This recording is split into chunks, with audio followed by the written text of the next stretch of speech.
ಆದ್ಮೇಲೆ ನಮ್ಮ U G C E T ವಿದ್ಯಾರ್ಥಿಗಳಿಗೆ ಏನು ಅಪ್ಡೇಟ್ಸ್ ಇದೆ ಅಂಥೇಳಿ ನೋಡ್ತಾ ಹೋಗೋಣ. ನೋಡ್ಬೋದು U G C E T 2025 ಅಂತಿದೆ. ಇಲ್ಲಿ ಒಂದು ಸಲ ನಾನು ಬ್ಯಾಕ್ ಬಂದು ತೋರಿಸ್ತೀನಿ ನಿಮ್ಗೆ ಯಾವ ಥರ ಇದನ್ನು ಓಪನ್ ಮಾಡಬೇಕು ಅಂಥೇಳಿ. ಈ ಥರ ಕೆ ಎ ಅಫಿಷಿಯಲ್ ವೆಬ್ಸೈಟಿಗೆ ಬಂದ ತಕ್ಷಣ ನೀವು ಯಾವುದೇ ಒಂದು ಬ್ರೌಸರಲ್ಲಿ ಕೆ ಅಂತ ಟೈಪ್ ಮಾಡಿ ಇಲ್ಲಿ ಫಸ್ಟ್ ವೆಬ್ಸೈಟ್ ಬರುತ್ತಲ್ಲ ಇದ್ರ ಮೇಲೆ ಕ್ಲಿಕ್ ಮಾಡಬೇಕು. ಈ ಥರ ಕ್ಲಿಕ್ ಮಾಡಿದ ತಕ್ಷಣ K A official website open ಆಗುತ್ತೆ. ಓಪನ್ ಆದ ತಕ್ಷಣ ಇಲ್ಲಿ 3 ಡಾಟ್ಸ್ ಇದೆಲ್ಲ ಇದ್ರ ಮೇಲೆ ಕ್ಲಿಕ್ ಮಾಡಿ ಇಲ್ಲಿ ಪ್ರವೇಶ ಅಂತ ಇರುತ್ತಲ್ಲ ಇದ್ರ ಮೇಲೆ ಕ್ಲಿಕ್ ಮಾಡಿ U G C E T 2025 ಅಂತ ಇರುತ್ತೆ ಅದ್ರ ಮೇಲೆ ಕ್ಲಿಕ್ ಮಾಡಿದ ತಕ್ಷಣ ಈ ರೀತಿ ಏನೇ ಅಪ್ಡೇಟ್ಸ್ ಇದ್ದರೂ ಇಲ್ಲಿ ಶೋ ಆಗ್ತಾ ಇರುತ್ತೆ.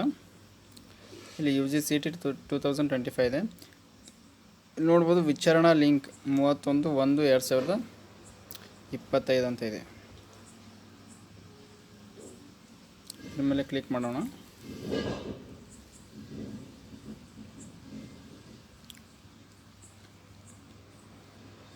ಇದ್ರ ಮೇಲೆ ಕ್ಲಿಕ್ ಮಾಡಿ ಏನು ನೋಡೋದು selection process, admission, recruitment, general enquiry ಏನೇ ಇದ್ದರೂ ಕೂಡ ಇಲ್ಲಿ ನೀವು ವಿಚಾರಣೆ ಮಾಡ್ಬೋದು. ಲಿಂಕ್ ಇದೆ ಅದ್ರ ಮೇಲೆ ಕ್ಲಿಕ್ ಮಾಡಿಕೊಂಡು ವಿಚಾರಣೆ ಮಾಡ್ಕೋಬೋದು. ಮತ್ತು ಯು ಜಿ ಸಿ ಟಿ 2025 ಇತರೆ ಅರ್ಹತಾ ಕ್ಲಾಸ್ ಎ ಮತ್ತು ವೈ ಹೊರತುಪಡಿಸಿ 5 ಮೇನಿಂದ ಡಾಕ್ಯುಮೆಂಟ್ ಪರಿಶೀಲನೆಗಾಗಿ ಅಪಾಯಿಂಟ್ಮೆಂಟ್ ಲಿಂಕ್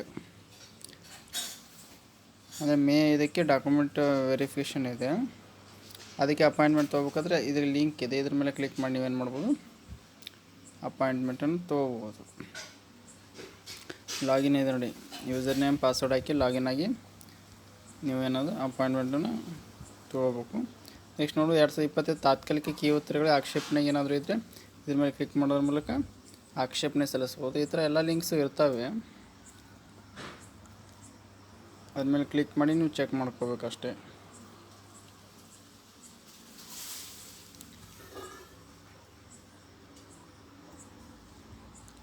ನೀವು ವಿಚಾರಣೆ selection select process, admission, recruitment, general enquiry ಏನಿದೆ ಅಂತೇಳಿ ಇಲ್ಲಿ ಸೆಲೆಕ್ಷನ್ ಮಾಡಬೇಕು. ಆಮೇಲೆ ಇದು ಎಕ್ಸಾಮನ್ನು ಸೆಲೆಕ್ಷನ್ ಮಾಡಬೇಕು.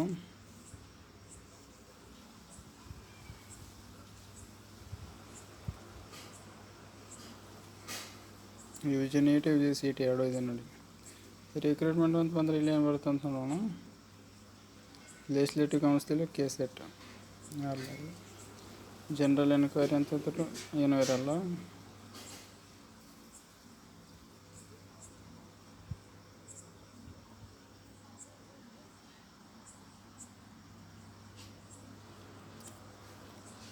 ಈ ಥರ ಲಿಂಕ್ಸ್ ಇರ್ತಾವೆ ಸ್ನೇಹಿತರೆ. ಡಾಕ್ಯುಮೆಂಟ್ ವೆರಿಫಿಕೇಷನ್ ಇದೆ ಮೇ ಇದರಿಂದ ಡಾಕ್ಯುಮೆಂಟ್ ವೆರಿಫಿಕೇಷನ್ ಪರಿಶೀಲನೆಗೆ ಅಪಾಯಿಂಟ್ಮೆಂಟ್ ಲಿಂಕ್ ಕೂಡ ಇದ್ರ ಮೇಲೆ ಕ್ಲಿಕ್ ಮಾಡಿ ಅಪಾಯಿಂಟ್ಮೆಂಟ್ ತೊಗೋಬೋದು. ಮತ್ತು ತಾತ್ಕಾಲಿಕ ಕೀ ಉತ್ತರಗಳು ಕೂಡ ಬಿಟ್ಟಿದ್ದಾರೆ, ಅದಕ್ಕೇನಾದರೂ ಆಕ್ಷೇಪಣೆ ಇದ್ದರೂ ಕೂಡ ಸಲ್ಲಿಸ್ಬೋದು. ಮತ್ತು ಕೀ ಉತ್ತರಗಳಿಗೆ ಪ್ರಕಟಣೆ ಅಂತ ಇದೆ, ಆನ್ಲೈನ್ ಅರ್ಜಿ ತಿದ್ದುಪಡಿ ಲಿಂಕ್ ಇದೆ. ಎಲ್ಲ ಮೊದಲಿದ್ದು ಡೇಟ್ ಹಿಂದೆ ಈ ಥರ ನೀವು ಸ್ಕ್ರೋಲ್ ಮಾಡ್ತಾ ಏನೇ ಅಪ್ಡೇಟ್ಸ್ ಇದ್ರೆ ನೋಡ್ತಾ ಇರಬೇಕಾಗತ್ತೆ. ಮತ್ತೇನೋ ಅಪ್ಡೇಟ್ಸ್ ನಾನು ತಿಳಿಸ್ತೀನಿ. ನಾವು ಮಾಡುವಂಥ ವಿಡಿಯೋಸ್ ನೋಟಿಫಿಕೇಷನ್ ಬೇಕು ಅಂದರೆ ನಮ್ಮ ಚಾನಲ್ನ ಸಬ್ಸ್ಕ್ರೈಬ್ ಮಾಡಿಕೊಳ್ಳಿ, ಹಾಗೆ ನಿಮ್ಮ ಸ್ನೇಹಿತರಿಗೆ ಕೂಡ ಶೇರ್ ಮಾಡಿ. Thank you.